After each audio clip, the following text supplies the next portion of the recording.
Lukas 16 vers 12 sê, en as julle nie betroubaar is met ander mense se geld nie, waarom sal julle met julle eie geld vertrou word?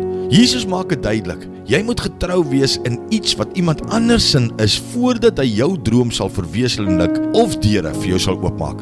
God gee aan elkeen van ons geleentheid om ander te help, en hy soek dat ons ander getrou sal help, voordat hy ons seën. Josef moes byvoorbeeld Farao met sy droom help, voordat God toegelaat het dat Josef se droom bewaarheid word. Miskien het jy 'n droom om superryk te wees met die doel om die evangelie te versprei. Jy sal graag wil sien dat die evangelie om die wêreld gaan, of jy wil graag die skuld op jou kerk se gebou delg, of jy wil graag 'n sekere sendingsorganisasie finansier. Ek dink die koning kan 'n menigte baie ryk mense gebruik wat 'n hart het vir die verlorenes en 'n begeerte om te sien hoe God se werk slaag en uitbrei.